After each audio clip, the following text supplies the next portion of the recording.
Bismillahir Rahmanir Rahim. We begin with Allah's blessed name. We praise Him and we glorify Him as He ought to be praised and glorified. And we pray for peace and for blessings on all His noble messengers, including the last of them all, the blessed Prophet Muhammad. Allah's blessings be upon him as we greet you here on the 11th day of the month of Jumadi al-Akhirah of the year 1446, because I'm not a slave of modern Western civilization. I'm not going to allow the modern West to enslave me. So we have a different system of time. And in our system of time, this is the year 1446. That's yours, and this is mine. But for them, it is the month of December of the year 2024. And we're here in Shah Alam, close to Kuala Lumpur in Malaysia, on this morning of Yawmul Ahad, or Sunday morning. No, sorry, Saturday, Yawmul Sabt. And it is a great honor for me today to have with me sharing this discussion session on the subject of 9/11. Someone who is the most authoritative voice in the world today on the subject. Our dear and distinguished brother, Captain Dan Hanley, who was a pilot in the United States of America, and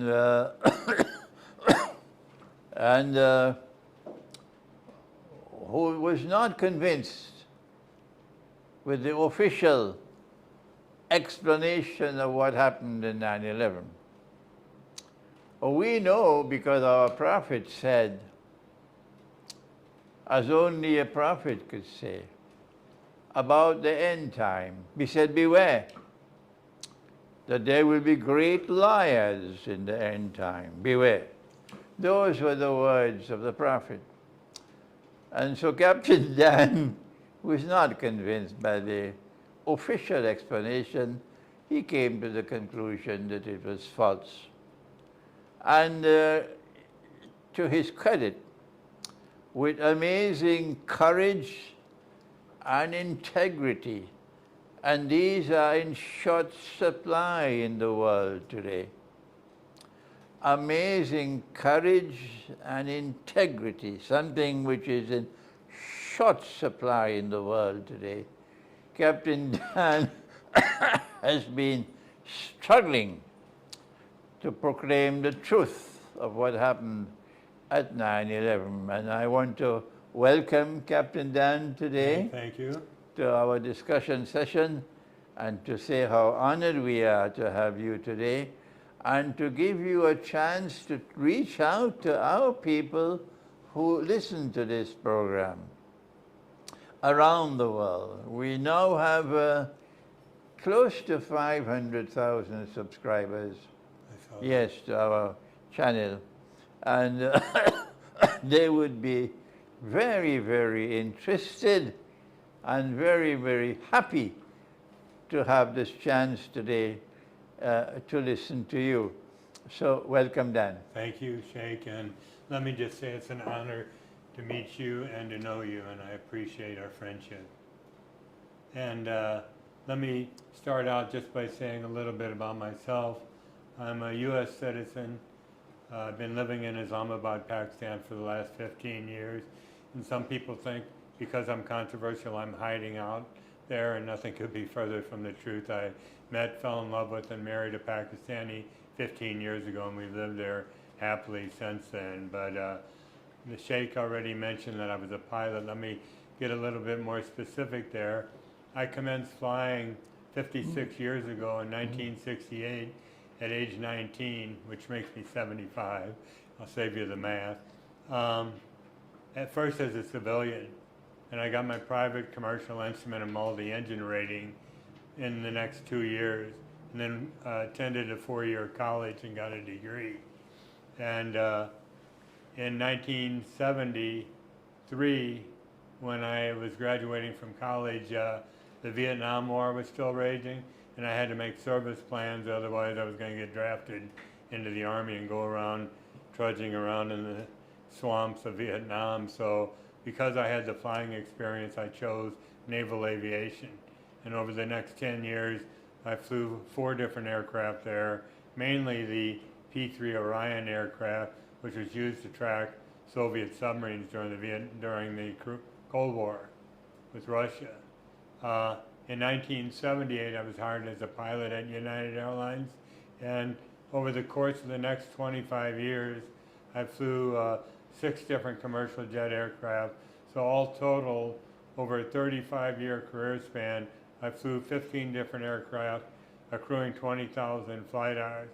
And I don't say that to boast about my accomplishments as a pilot, but only to make the statement that with all my experience, I could not possibly have flown the 9/11 flight profiles, in particular the Pentagon profile, and neither could those alleged Muslim hijackers. They were unqualified in the airplane, too inexperienced to fly those profiles, and there's thousands of pilots out there that agree with me. As a matter of fact, there's 300,000 pilots in the world today, roughly, and not one of them was permitted to testify before the 9/11 Commission as to the absurdity of this ludicrous notion that these hijackers actually piloted the aircraft. And I'll get into what actually occurred here a little bit later. But the reason this never came out on the 9/11 Commission is because of one man, a guy named Philip Zelikow, neocon Zionist, prevented any pilots from testifying before the 9/11 Commission as to the insanity of this notion that those hijackers flew the airplane. So that's it in a nutshell. If anybody's got any questions along the way, don't hesitate to ask me. But Sheikh, that's been my career. I'll mention it ended tragically in 2003. The Sheikh mentioned I spoke out about issues. Specifically, I saw holes in the aviation security system and began reporting, hey, you're not doing this, you should have. And it was causing me to doubt the official story, because some of these fixes to the security system would have been easy for them to repair, but they didn't. And that's when I started getting warnings from my fellow pilots in the union and management. Watch it, Dan, these guys are nasty. If you take it to the next step, you're gonna get hurt. They think you're a big mouth, loose cannon whistleblower, and they want you to shut up and go away. So I didn't listen to them. I knew because they were trying to shut me up, I was on the right track, especially because they said they're nasty. So what I did was, figuring I had a target on my back talking out about this stuff, I went through a series of safeguards to protect myself and my career. And I started recording phone conversations I was having with union officials in the company. I started a long correspondence trail of letter writing and sending emails that I retained.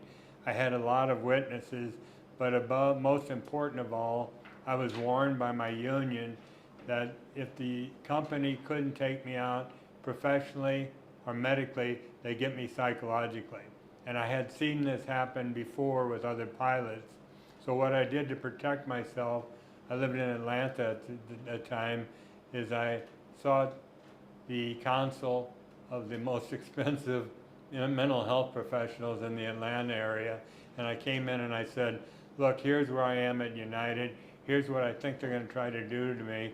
Run all the psychological tests you want on me to prove that I'm mentally healthful. And I'll even come for counseling, which I did. So I had a medical record to back myself up. But as time went on, these same holes existed, and I started doubting the whole 9/11 story. So I had written these captain's reports, they were called, that just stayed internal to the company. And they were stonewalling them. They were ignoring me, what I was saying.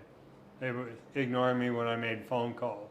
So I decided to bring the Federal Aviation Administration into the picture. So I filed something called a Flight Safety Awareness Report that involved a union person, a management person, and someone from the Federal Aviation Administration.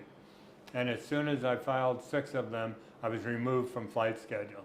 They took me off the flight schedule and told me, you've got to come up to New York and talk to us about these reports you filed. Well, they actually had violated the confidentiality guaranteed when you filed these reports by sending them to New York. And I said, look, the union has already told me they're not going to represent me legally. Because I asked them, how far are you going to follow me in? And they said, not very far. I said, so if you want me to come up there to protect my career, I got to bring my own aviation attorney in. They wouldn't let me do it. So I said, well, then we're at an impasse here because I got to protect myself. So that conversation ended, and I started contacting company lawyers, union lawyers, saying, look, we're at an impasse here. There's got to be a compromise solution to what's going on here. And we couldn't arrive at one.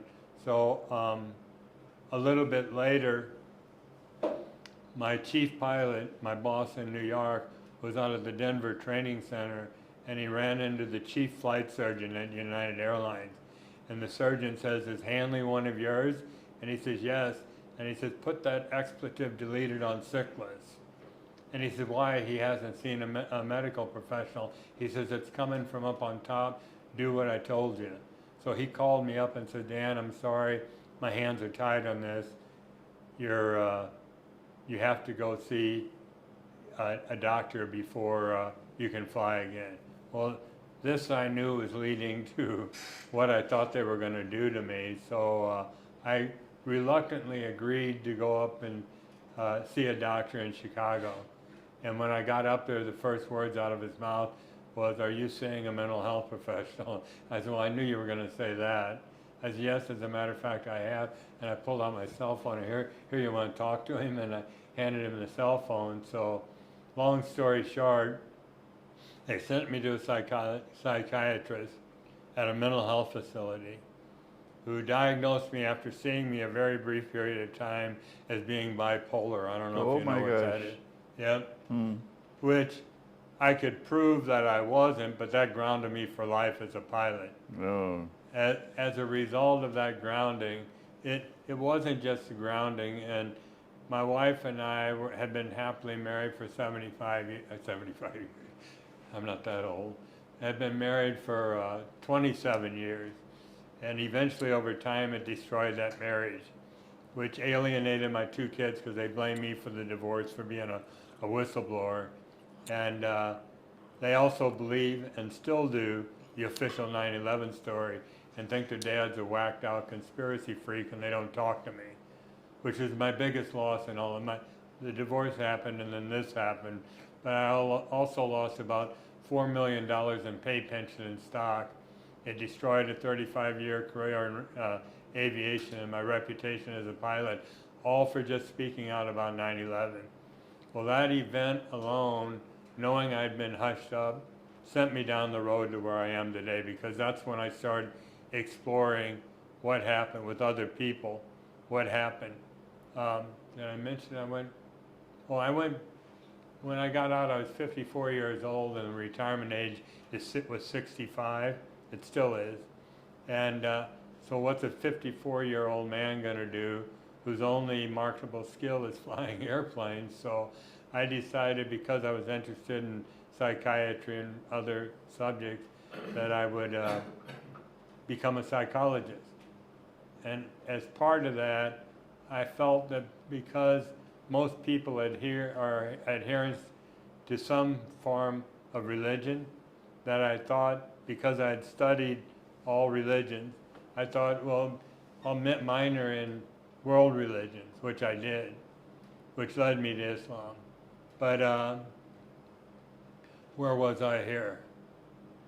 I was, I attended school for a couple of years, and my dad was dying at the time, and I was spending too much time studying, and I wanted to spend the last years of his life, or days of his life, with him. So I dropped out of school and never wound up returning.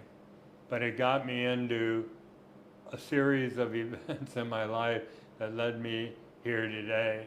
And one of them was the fact when they came out and said that these Muslim hijackers piloted that airplane because I had flown little airplanes early in my career and had also flown the Boeing 757 and 767 aircraft that were used on 9/11. I knew it wasn't possible. I thought to myself, they surely had to have had training elsewhere, because all we were told was that these guys trained in light single engine airplanes mainly. So I thought it's not possible. So because the 9/11 Commission had ignored any pilot, they prevented any pilot from testifying before the commission, I spearheaded an effort that you have in front of you on the cards called 9/11 Pilot Whistleblowers. And I got together with a group of pilots and we all agreed they couldn't have flown the airplanes. Something else happened there. And we discovered a system that I'll talk about here in a minute. So I appointed myself as director of 9/11 Pilot Whistleblowers and the public spokesperson for the group. And the purpose, we've got the website there on 911pilots.org. I encourage you all to go in there, study it. There's two major drop-down menus. One's entitled Menu, and the other one's entitled Articles. It's a pretty simple read. Read the whole thing and watch the videos there. And I'm going to present a series of facts to you. You may find some of them difficult to believe, but after you read our website and listen to what I have to say, we leave it up to you. You got the facts. You be the judge as to what happened on that day. The purpose of our organization is to show that there were no Muslim hijackers at the controls of the 9/11 aircraft. Not necessarily that they weren't at the controls, not necessarily that they didn't get into the cockpit, but that they weren't controlling that airplane. It was remotely controlled. It was electronically hijacked and remotely controlled through employment of a system called the uninterruptible autopilot that enables a remote source to take complete control of the aircraft autopilots and flight management computers and fly it to its designated target, whether it's another airport or into a building. Was that the same way the Malaysian aircraft was had? I was just here for that very reason. Malaysia Air 370, remember the Boeing 777 that left here heading for Beijing and suddenly disappeared out over the Indian Ocean? We claim that it was also employed with that airplane as well. But once this system's engaged, the pilots can't disconnect it. What about the Malaysian aircraft over Ukraine? Same thing, Malaysia Air 17. So that's what I was in here talking to people about yesterday. But they can't disconnect the system. So imagine the horror if you're a pilot flying along, having your coffee and breakfast, and all of a sudden the airplane takes off on you and you go to click the switch that turns it off and nothing happens.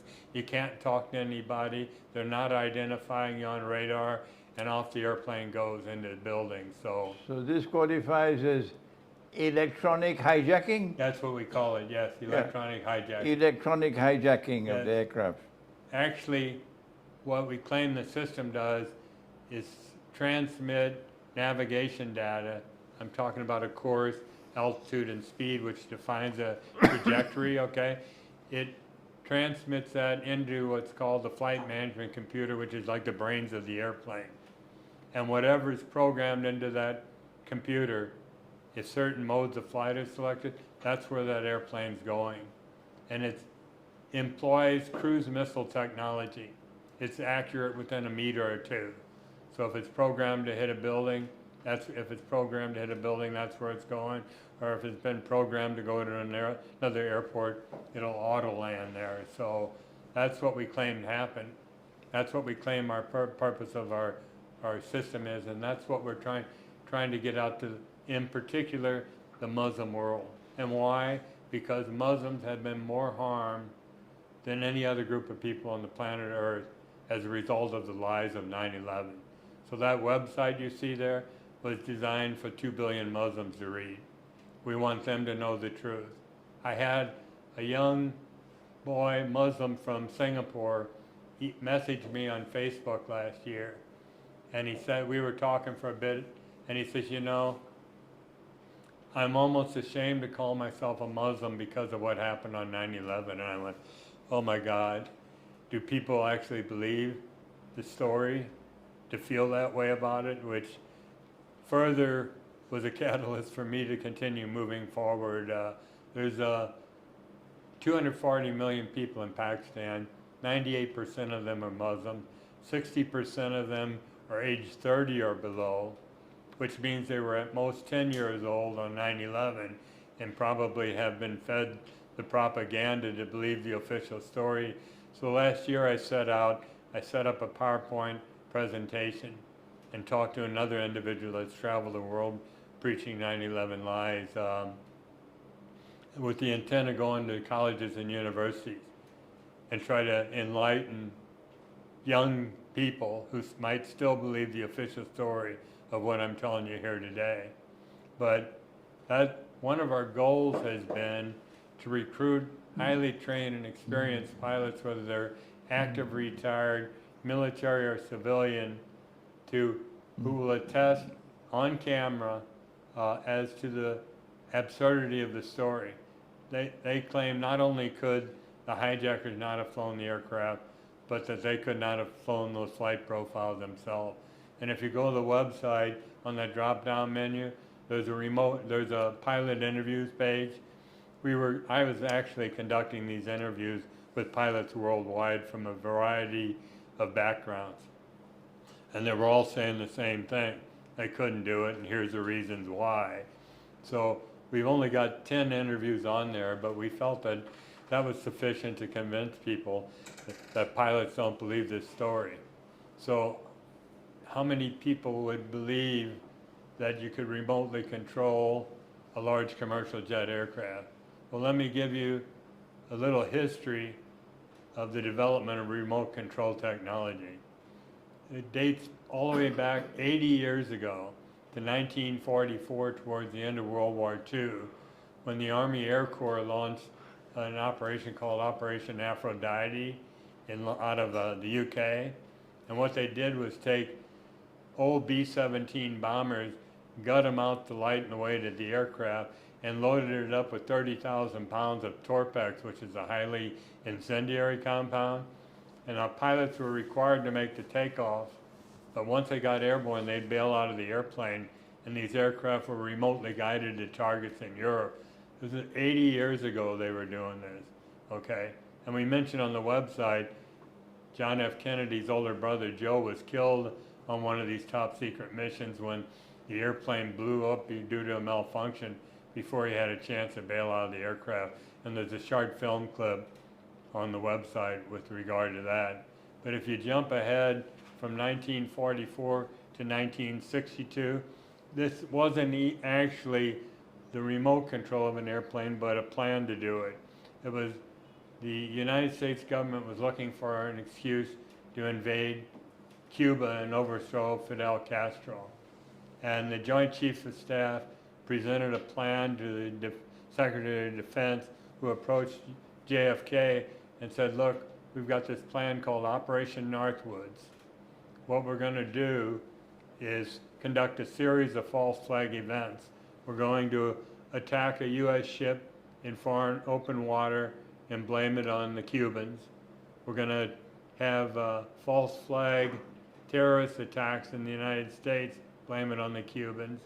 We're going to attack Guantanamo Bay, the same thing. But the biggie here was they said, we're going to take an empty military aircraft, remotely control it over Cuba, blow it up, and say the Cubans did it. Now, if that has a familiar ring to it, that's what happened on 9/11. They took an airplane, created a disastrous event to justify invading a foreign country. Now, this is 39 years before 9/11.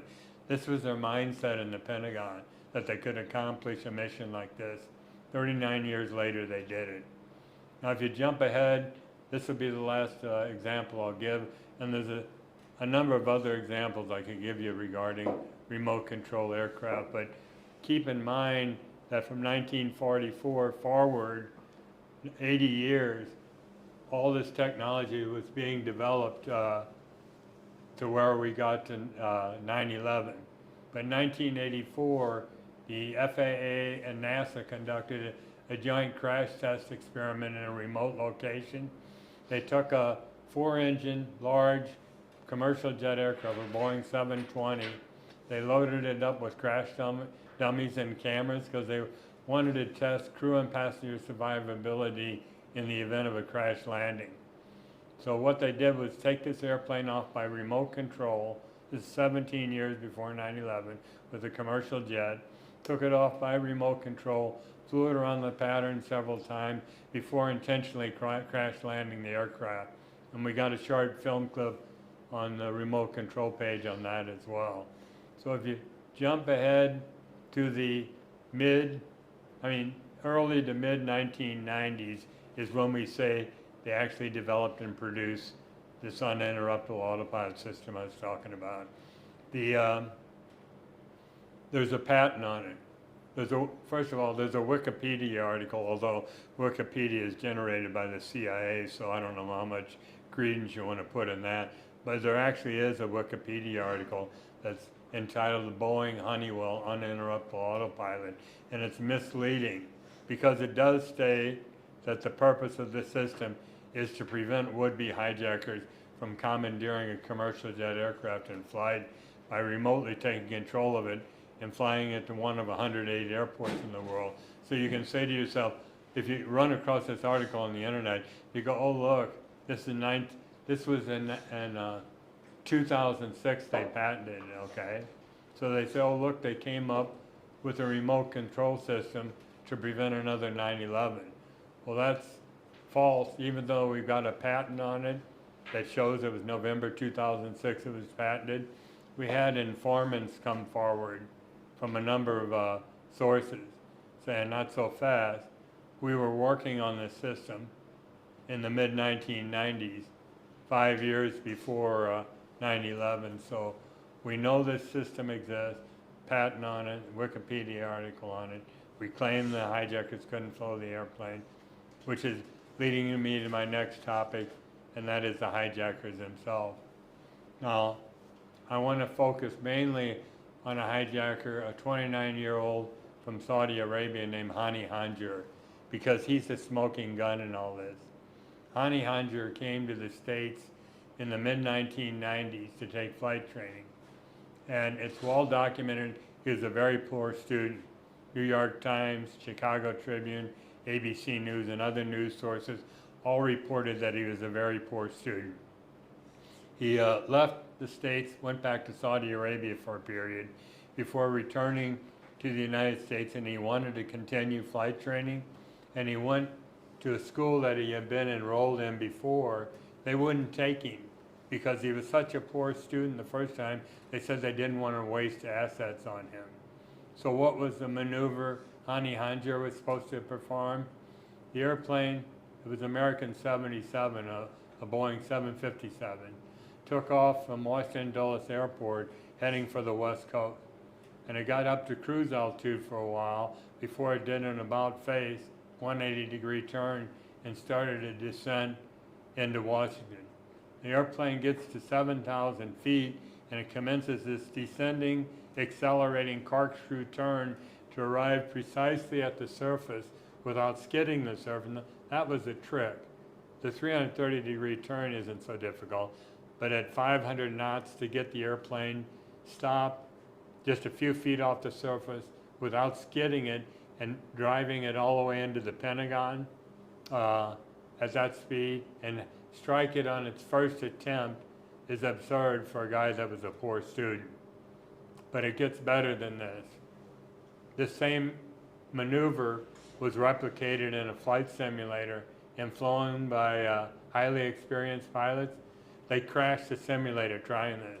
Yet we've been led to believe by the 9/11 Commission and the U.S. government that Hani Hanjour, this poor student, accomplished this amazing feat on his first attempt. It was impossible. It gets even better.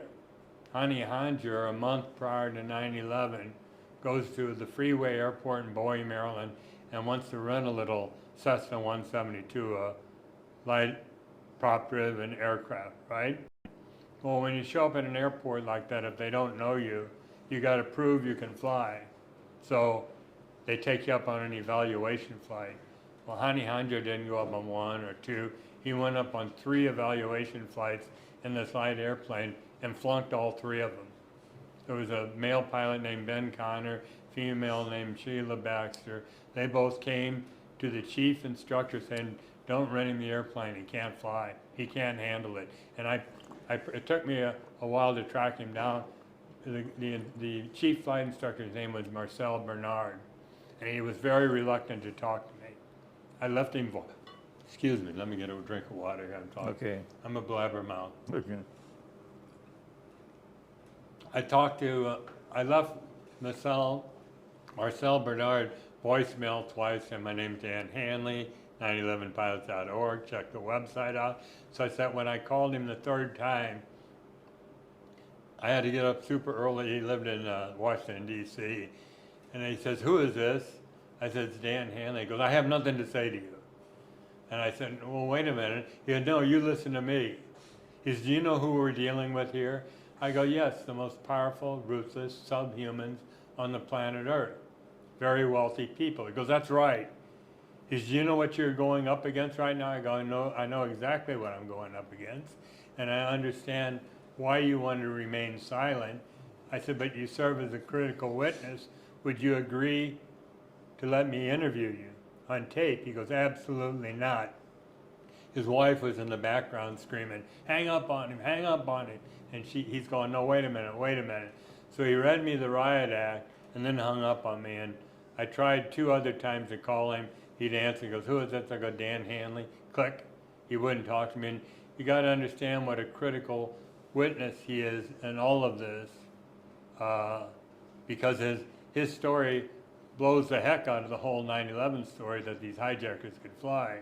So, the story keeps getting better. So Hani Hanjour flunked the 3 check rides at the freeway airport.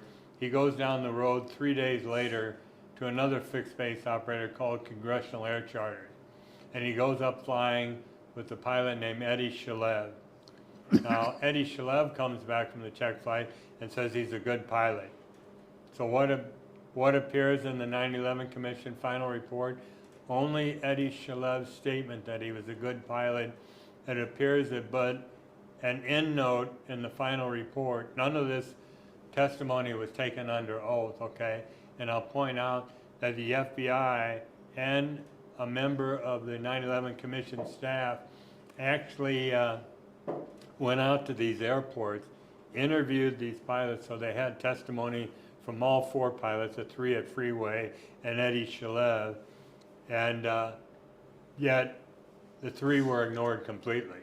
That whole testimony was ignored completely because it would have shattered the 9/11 story.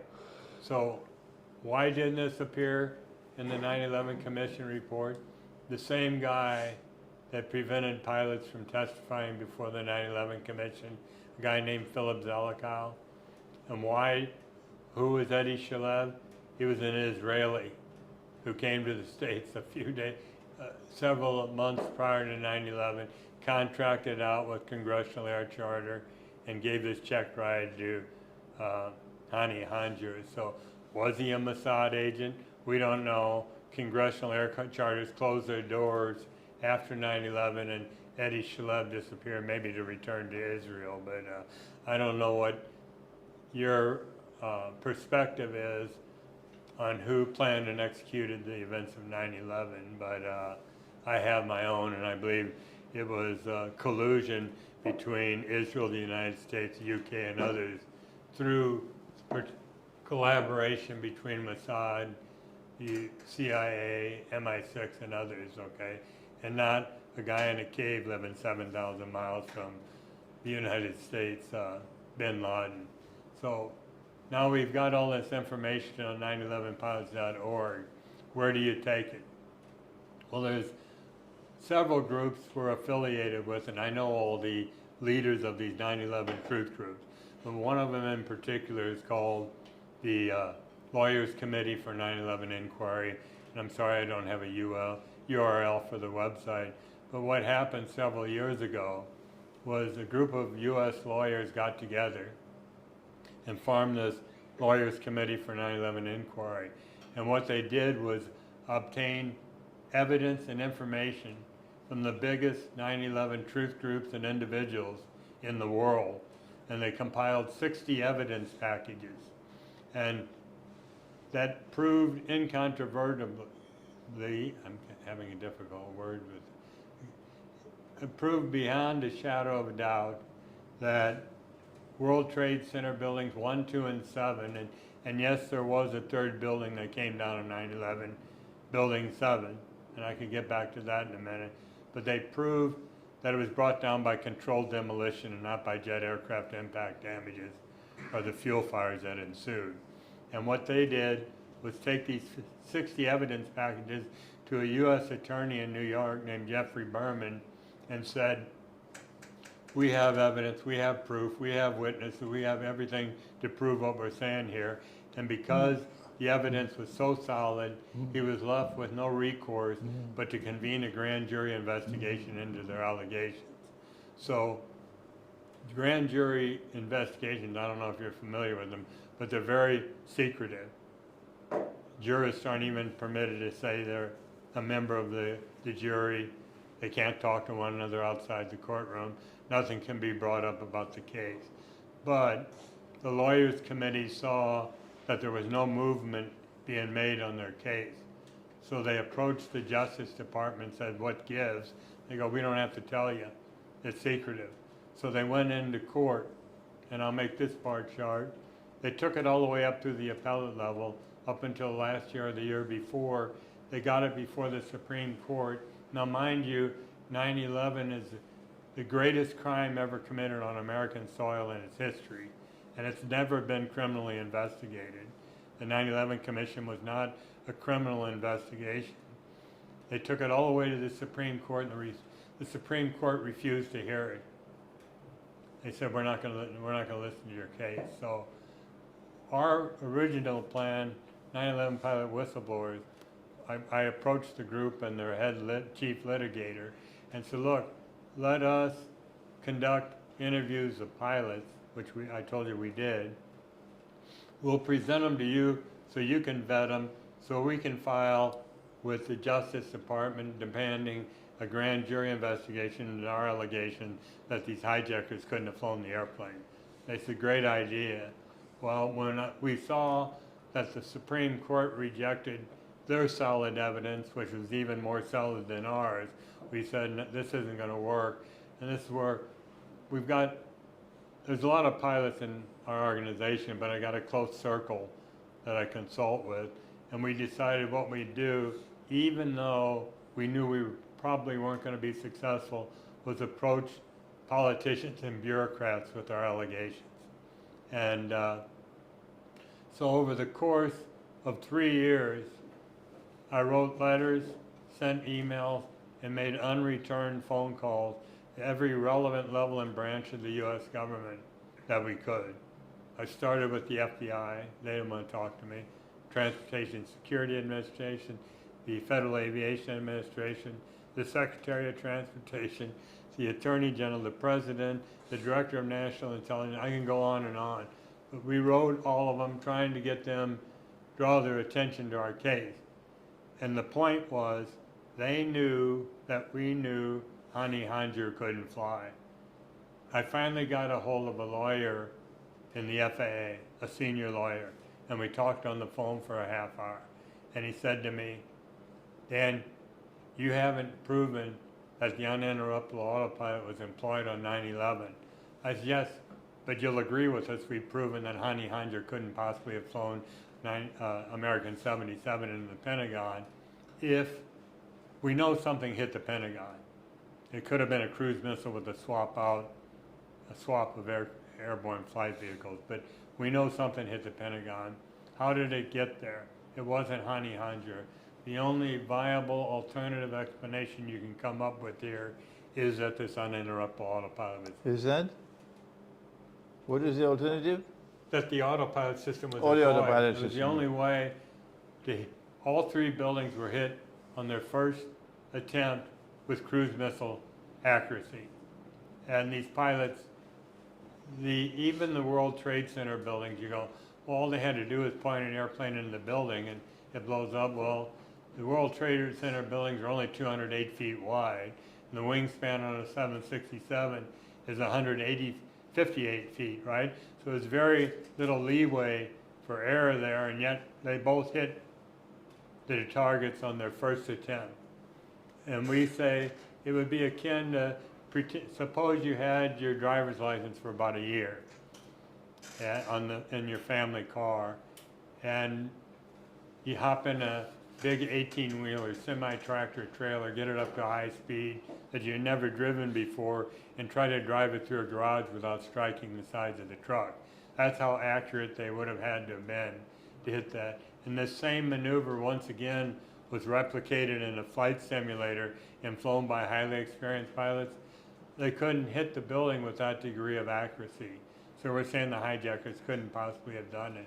So given that for 3 years, the guy from the FAA, when I posed that question to him, what hit it, he goes, there was a long pause and he goes, go talk to the Department of Justice. The FAA doesn't conduct criminal investigations.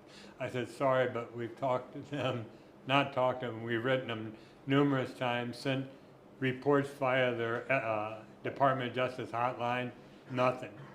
So that's when I wrote a letter to Biden. I'd actually written several letters to Biden figuring he was too senile to be able to understand what I was saying, but somebody on his staff might pick up with what we were saying. So I wrote a letter basically saying, hey, we've given the U.S. government all this opportunity to address our concerns here. We're going to take this outside the United States because privately we believe the United States government was complicit in the crime, and they're not going to, they're not going to investigate themselves. So are you familiar with the Organization of Islamic? Well, let me back up. I live in Pakistan, I told you. Are you familiar with the ISI, the Inter-Services Intelligence Agency? Okay, it's like the CIA in Pakistan. It's a military, it's Inter-Services Intelligence, ISI. So Imran Khan, the prime minister at the time, I personally believe he was a 9/11 truther but couldn't speak out. So my intent was to get in and talk to him about this system, the Lawyers Committee, and all the evidence out there, hoping maybe down the road Pakistan could come forward with some kind of a commission. Because you got to realize, more than any country in the world, Pakistan suffered the greatest loss of life, 70,000 people, due to terrorism. And they lost $120 billion. So I thought by approaching the 240 million Pakistani Muslims in the country, telling them there were no Muslim hijackers at the control, would resonate well with them. So I wrote to Imran Khan and his foreign minister and said, hey, look, we got this evidence, I'd like to come in and talk to you. And the next thing I get is a letter from the military sector, their military secretary, saying you got to come to us. So I wrote a letter to them explaining why I wanted to go in, and I got a call from them. I thought, oh, I'm making headway here, right? Well, they said to me, they said to me, what do you want to see Imran Khan for? And I told them. They said, we'll get right back to you. Well, they never did. I waited a couple of weeks. I go, I'm getting stonewalled again. So that's when I went to the ISI, because the ISI is all powerful in Pakistan. It's running the show over there right now. And I wrote a letter to the Director General. And a couple of months later, in March 7th to be exact, of 2022, I get a phone call from the ISI saying, the Director General wants you to come in and talk to us. So I went through all their security stuff to get myself and my wife inside the facility into an office where a colonel came in and talked to us for an hour. And I explained this system to him and how we've been stonewalled by the United States. And he said, well, look, the Director General wanted to be here to talk to you, but he couldn't. but we want to bring you back in. We're going to assign a film crew to you, and you're going to create a documentary of what you're talking about. I was great. So I went away, and what happens the next month? The CIA U.S.-backed military coup ousted Imran Khan. that ended that. So we thought, where do we take it from here? You're probably familiar with the Organization of Islamic Cooperation, the OIC? Yeah, okay. Well, that's the collective voice of the Muslim world. That it was like... is not the collective voice of the Oh, world I of found Islam. that out. That's bogus. I found that out the hard way because we thought, well, that's the UN of the Muslim world. And we saw that there were 57 ministers of foreign affairs that represented the body of the OIC. So what we did, I wrote the Secretary General explaining who I was and complaining that not only had the United States ignored our plea to investigate this, but the Muslim world was ignoring us too. And I asked them to establish an International Islamic Commission for 9/11 inquiry. It's like a Muslim 9/11 commission. And we had ideas on how we were going to conduct that. I'll mention it in a minute. And initially, making phone calls, I got through to people. I said, I guess there's no hope of me talking to the Secretary General. And they said, no, let us give you the name of another guy, which they did. I talked to him once. He goes, send me an email of everything you're about and what kind of evidence you have, which I did. That was the last I heard of him. When I said it was me, they wouldn't pass me off to anyone else. So we went to the Muslim World League, which is in Mecca. We went to the Council of Muslim Elders. We went to the European Muslim League, all the same thing. We got nowhere. So that's basically what brought me to Malaysia. The Sheikh told me a few months ago, hey, I'm going to Malaysia. I'm going to try to meet Mahathir Mohamad. And I said, hey, would you mind if I tag along? Because I thought I'll present that. And that's why I'm here right now. And that's why I can't go into detail about what we talked about. As a matter of fact, I said, don't even bring it up, but I will. Are you familiar with the MEIO? The Malaysian External Intelligence Organization? Well, I'm trying to go through them for the same reason I went through ISI in Pakistan, and that's to get to the Prime Minister. And I had met with him yesterday, and I explained to him everything I just talked about. And I said, the ultimate goal would be for Malaysia to at least sponsor, hopefully, or endorse our proposal of establishing this International Islamic Commission for 9/11 inquiry. So that was a 3-year road we went down and got nowhere. So you say to yourself, there's 195 countries in the world. Why do so few leaders speak out, in particular Muslim leaders? And you can look, Mahathir Mohamad did, Ahmadinejad in Iran did, Hugo Chavez, Venezuela, Francesco Cosiglia in Italy, the president, all spoke out saying it was an inside job, etc. And they got nowhere with it. So why is it the other 191 countries don't want to speak out? It's because what I said, the most powerful, wealthy, ruthless subhumans on the planet Earth planned 9/11. And these leaders are afraid that they're going to get Saddam Hussein or Muammar Gaddafi or have their economy crash by the bankers that run the world, that they won't speak out. None of them. And this is such a horrific crime. And why am I at age 75 still talking about this? Because I know too much about the lies of 9/11 to remain silent. I could talk for 6 hours here and tell you other information about things that I know about 9/11, but I'm here because there's been millions of Muslims killed, maimed, or displaced in the Middle East and South Asia as a direct result of the lies of 9/11. And I feel like the information that myself and my colleagues possess, if we can ever get it out to the public. So I was handing out flyers outside of a mosque in Islamabad, and I got mobbed when they heard what I was saying about no Muslim hijackers. And the one guy said to me, what can we do about it? I said, all I can ask you, there's 2 billion Muslims in the world. Try to spread the word, get them to our website so they can read this information. So will there ever be a resolution? Will there ever be exposure of 9/11? We don't know, but we're going to try. So that's basically it. Anybody have any questions, comments? No? Then I want to do 3 things. The first of all is that the Quran tells us that this world was created with truth, and therefore it is a moral order. And as a consequence, the truth must always eventually prevail.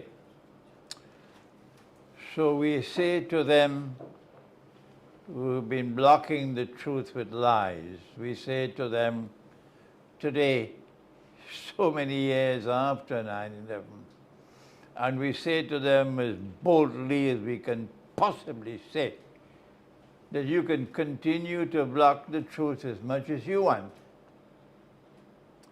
It will not prevent the truth from eventually coming out. And we have to commend you, Dan, Captain Dan, for your courage and your integrity, for having the courage and the integrity to pursue this subject for so long, when we have so many pygmies amongst us, politicians, diplomats, businessmen, professionals, who are pygmies of men, who have no courage and who have no integrity and will not stand up to proclaim the truth. Our prophet said, as I said to you earlier, he said that in the end time there would be great liars, and yet we have so many sheep and cattle and goats and camels who swallow the lies. And they eat their biryani. It's a nice meal, eh? Yes, very good, yeah. yes. They eat the biryani and they go home and sleep.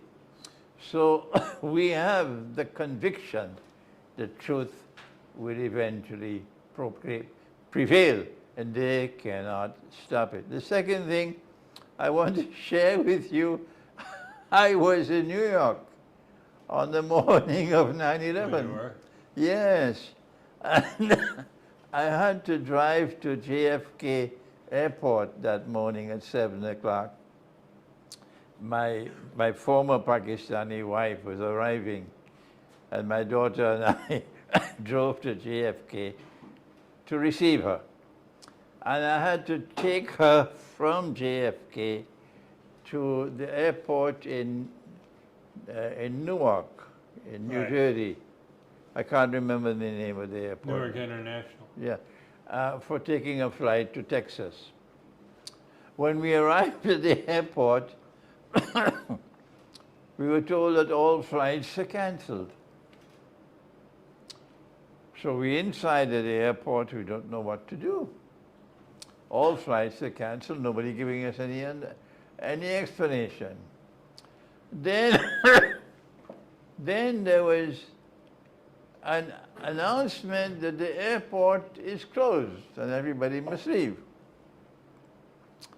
And as we were preparing to leave the airport, I overheard some people standing close by, and they said that one of the towers is down. Oh. One of the towers is down. And when you're in New York, you know it's the Twin Towers. So then I got a hint of what is happening.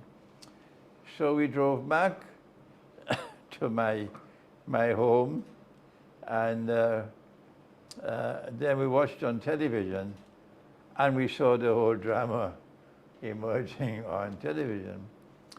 And I looked at that and I came to the conclusion on 9/11 itself that history was repeating itself.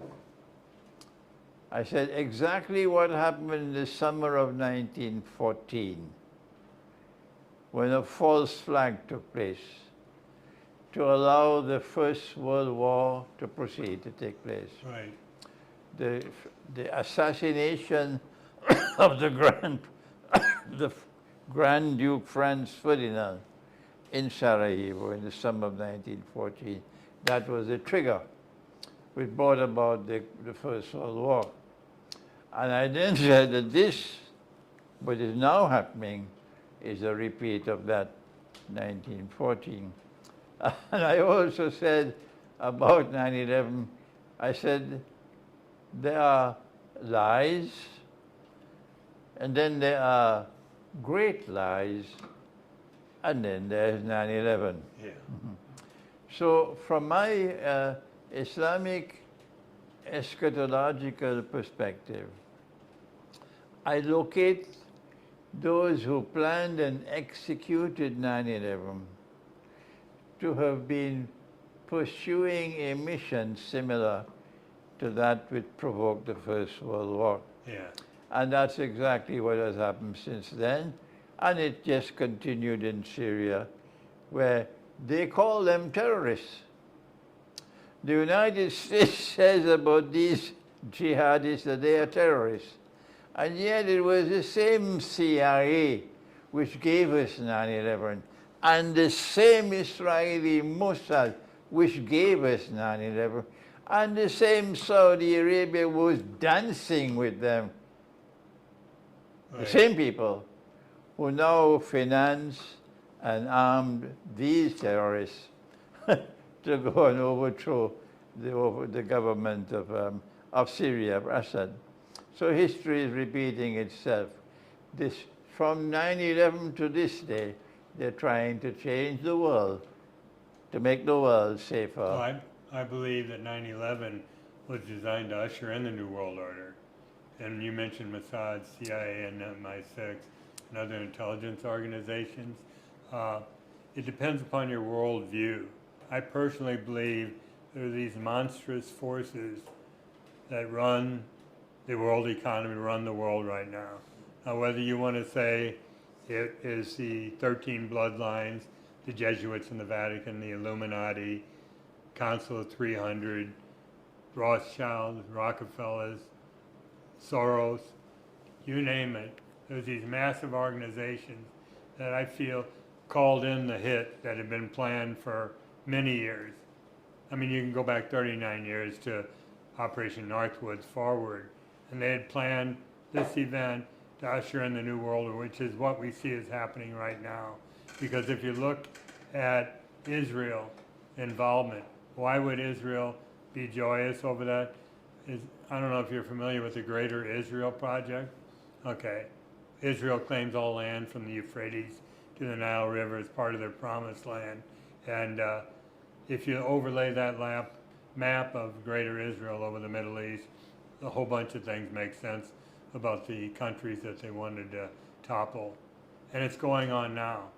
I mean, October 7th was another false flag where Israel claimed the Hamas came in. They wanted that so they could go in, take care of Hamas, and use it as an excuse knowing Hezbollah would come in from Lebanon, and you have what you have there today. And you can even carry it over to the Ukraine, which is an extension of Greater Israel and what's going on there. Because Zelensky even boasted that they wanted to import 6 million Jews into the Ukraine and make it the new Greater Israel. So that's what I believe in. Let me just back up real quick. Everything that I was talking, go through the website, and the closing statement is, did the 9/11 hijackers do it, or was it the uninterruptible autopilot system? So you be the judge. I don't know whether you believe anything I just told you, but I think, yes. One second, please. 1 second, please. 1 second, please. Yeah. Then 4 days after 9/11, I delivered my last lecture in the United States, in New Jersey. And there was a very large audience, and everybody was excited about what is happening and we being blamed. At the end of the lecture, I addressed a gathering about 9/11 and I said to them that we condemn what happened on 9/11. And we ask Allah, the Lord God,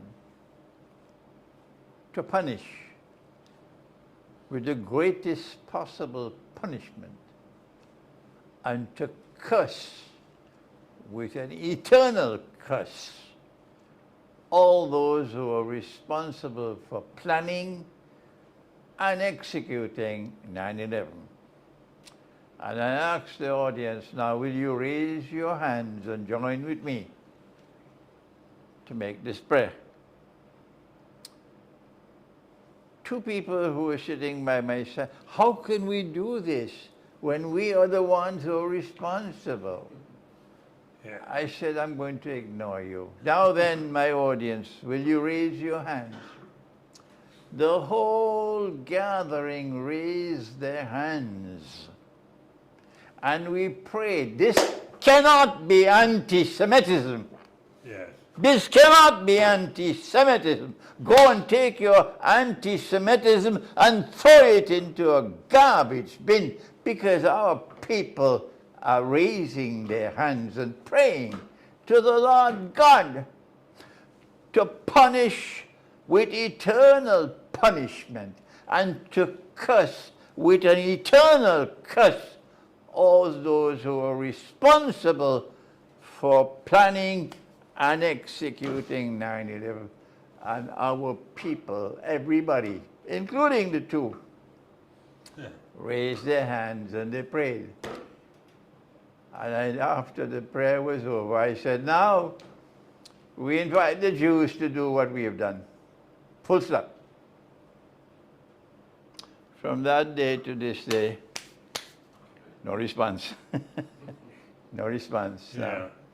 Then we had a wonderful opportunity today for our people to revisit 9/11. If we had more people like you in the world, in governments, people with courage and integrity. Our Prophet said, he said, the greatest jihad is to speak the truth in the face of a tyrant. That is what he said. Yeah. The United States of America is the greatest tyrant of all, after Israel. And the greatest jihad is to speak the truth, but they're scared. They're all scared. Right. They don't have courage, they don't have integrity, and that's why today it is such an honor for us to be in your company. And we pray that Allah might bless you and those who are inspired by you to be people of courage and integrity. You remind me of Malcolm X. Yes. You remind me of Malcolm X, and it is such an honor for us and my students around the world that today we've had a chance to listen to you on 9/11 and to understand from you, number one, that there were no Muslims who were responsible for 9/11, that this matter of bin Laden and some people in Afghanistan is all rubbish. And they use lies to wage wars to change the world, to make the world safer for Israel. What has happened in Syria with the regime of Assad is simply to make the world safer for Israel. We don't know whether they'll wage war on Iran as well, to make the world safer for Israel and to wage war on Russia, which of course be nuclear war, in order to make the world safer for Israel. We know that we have had a lot of tears since 9/11. We have suffered much since 9/11. But we know from Islamic eschatology, Dan, that the suffering has not ended, that there is even more suffering ahead of us. And what we are doing is giving to our people the capacity to show patience while we go into the storm. And do not give up hope. Do not blame yourselves. They're putting the blame on you when they are the ones to blame. And keep the faith, and tomorrow the sun will shine once again when the Messiah, the true Messiah, Jesus, the Son of Mary, returns. There are only two people in the world who believe that Jesus will come back. And they're Muslims and they're Christians. Oh, okay. But then there are two kinds of Christians. There are those Christians who seek to follow Jesus. And today they're led by Russia. And there are other Christians who follow a fellow called Santa Claus. Yeah, you're talking about Christian Zionists? That's right. And these are the Christians of the Western world, and they're the ones who control the news media, they give propaganda around the world. And these two people, the Christians who follow Jesus and the Muslims who follow Muhammad, who pray in the direction of Mecca, not Washington, these two people are destined to come together in friendship and alliance in the end time. And so what you have said today in returning to 9/11 is a message not only to the world of Islam, but also to that Christian world which is led by Russia. And there are many, many of them who listen to me. And we hope and pray that Allah might bless your effort.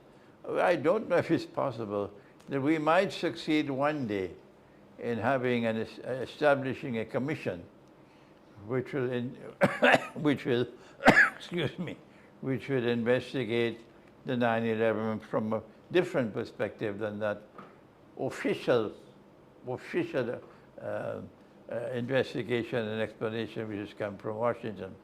Then I want to allow the questions now. If there are any who would like to ask questions, we have. No, basically I just because being a Malaysian, and then you mentioned about MH17 and MH370. Do you have any more any detailed story about 370 especially? Well, in addition to those two Malaysian aircrafts, can you also comment on the aircraft of General Ziaul Haq, which crashed? I don't know if I can address that in detail, but as far as Malaysia, Air 370 and 17, I just turned over to the MEIO, the Malaysian External Intelligence Organization, a 66-page document yesterday on a flash drive that gives all the reasons why evidence of the employment of the uninterruptible autopilot. Because if you look at what happened with that airplane, it took off from Kuala Lumpur, right, heading from Beijing. When it got airborne, it went through a series of erratic turns off course before disappearing out over the Indian Ocean, and all communications were ceased, transponder was ceased, and in this document, they claim that the first officer, the co-pilot, was frantically trying to make cell phone calls. So this idea, I feel like sorry for this poor captain that took a fall for that incident, but the same thing in Malaysia, Air 17 was taking control and flown over hostile territory and blown up. So as far as General Zellhuck, the argument is, was it the United States or was it someone else that brought it? If you're not familiar with General Zellhuck, he was a military dictator in Pakistan whose airplane blew up in the air and killed him, and I think it was Minister of Foreign Affairs, I don't remember. No, the American ambassador was on the flight with him. Oh, that's who it was. Yeah, I knew there was somebody important there. But as far as that one goes, it's still up in the air on who is to blame. I mean, myself personally, because I feel like I can never return to the United States again for multiple reasons. I don't want to. I'll be honest, I abhor the U.S. government because it's being controlled by Zionist Israel. And I don't know if you're familiar with AIPAC, the American Israel Public Affairs Committee. It's the biggest lobby in the United States. They've got a stranglehold on every politician from the White House down to the street level. These politicians that's why you see Netanyahu getting standing ovations when he comes into Congress, because each one of these politicians has an Israeli handler that controls him. As a matter of fact, politicians, once they get in office, have to sign an oath of allegiance to Israel, that they will support Israel at all costs. So that's why they're not talking out about 9/11. They're not stupid. I mean, I was able to learn what I did about 9/11. All the information's out there. They've got to know the truth about 9/11, and they're not going to ever speak out. They can't. And I was surprised in Pakistan. I've asked people over there, are you familiar with how the stranglehold Israel has on the United States? They go, no, what are you talking about? So I think a lot of people on the outside looking in that haven't investigated don't realize that that's the case, but it is. It is. Anyone else? Okay. Then I want to suggest that we had a repeat of 9/11 last November. That weapons and drones which were on their way to Ukraine were siphoned off. We're done what? Weapons, state-of-the-art weapons and drones and so on, which were being shipped to Ukraine, were siphoned off by the CIA and by the Mossad, the same two players. And they used middlemen in Saudi Arabia to get these into Gaza.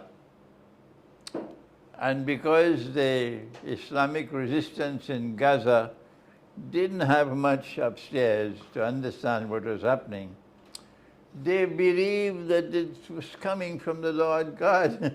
Really? That is coming from their friends. A bonanza for them. They didn't have insight. They didn't have it. And so they were being prepared for slaughter. And when they had all the weapons and so on, and the drones and so on, then Saudi Arabia let it be known that we are about to recognize Israel. And now these young people in Gaza, we have to do something to stop Saudi Arabia from recognizing Israel. And that's why on the 7th of October last year, they launched this attack on Israel. Israel knew the attack was coming. Right. Like the United States government knew that 9/11 was coming. That they knew that the attack on Pearl Harbor was coming. They knew all these things. The government of Israel knew that Hamas was going to attack. Egypt warned them. The government of Egypt warned them. They knew it was coming. Why did Israel allow the attack to take place? Because of the same reason why the government of the United States allowed 9/11 to take place. So that they could exploit this opportunity to do what otherwise they could not do. So since 9/11, the United States has been a warmonger all over the world, toppling governments, waging wars shamelessly on Israel's behalf. Right. And since October the 7th of last year, Israel is doing the same thing. And that's what just happened in Syria. They're milking what Hamas did in order to advance an agenda. The question is, what more does the United States want from 9/11? What more does Israel want from 9/11? And all indicators are pointing now to an attack on Iran. Right, that's the prize. an attack on Iran. And your President-elect Donald Trump is on record. Why does Israel not bomb the Iranian nuclear sites? That's what he wants. And so, Dan, there are fireworks coming up ahead of us because while Russia chose not to take the bait and come to the defense of Syria last week, and Iran chose not to take the bait. Otherwise, if Iran and Russia had taken the bait and entered militarily, NATO would have entered militarily, and Ukraine would be off the hook. Right. That's why they wanted it. Ukraine would have been off the hook. But this is our session that's coming up later today. But Russia and Iran chose, sensibly so, not to take the bait. And when Assad realized that, then Assad did the sensible thing, Bashar al-Assad, that he decided to peacefully hand over power and leave, okay? So what more is awaiting us? And if it is an attack on Iran, I don't think that Russia will stand aside. Or I even think that China, Russia maybe. will not stand aside if there's an attack on Iran. So the future which is lying ahead of us is terrifying.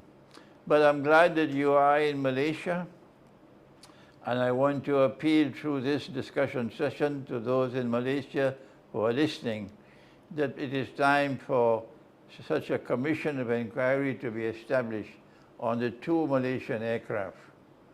And if this, which were brought down, and if this commission of inquiry could be established and you can be invited, this should open the door to understanding of 9/11. Yes. Well, the commission itself, what we're proposing is we have the commission members, and we'd have to draw in enough money, which we believe that wealthy philanthropists, Muslims, would throw in money because we anticipate it could take several $1 million to do. But we've got so many organizations and individuals out there that could testify before this commission, and we'd fly them in first class, put them up in a 5-star hotel for a week, and let them testify, get it all on film, and get it out to everyone. However, because the mainstream media will probably condemn us for even having the commission, but we've got to figure a way of getting around that and getting out what the findings of this commission were, because they're not just the lawyers committee. You got architects and engineers for 9/11 Truth, the International Center for 9/11 Justice, Richard Gage, a whole bunch of people out there having all this information and know where to go with it that we prove. We prove by going through the letter writing, all these organizations. Nobody's going to speak out. It's going to take the courage of someone like your Prime Minister, Mahathir Mohamad, to come forward and say, we're going to have the commission, which is why I was here and why I was tying in 9/11 with Malaysia Air 370 and 17 and the uninterruptible autopilot system. My hope is to go in and actually speak to the Prime Minister, but I don't hold hope that that will happen. Maybe. Dan, we wish you success in this effort, and whatever help we can give, we'll be very honored to do so. And I want to thank you, Dan, for this important and timely discussion session we've had today on 9/11. And I want to wrap up now by reminding our viewing audience that our Prophet, Allah's blessing be upon him, was warned that in the last age there will be great liars, so beware. They tried to deflect it by something called conspiracy theory. Don't bother with them. Follow the Prophet. And be careful, be careful, be careful of accepting anything which comes from them, because they are great liars. Thank you, Dan. Thank and I you, look sir. forward to meeting with you again. Thank you. Thank you. Bye-bye.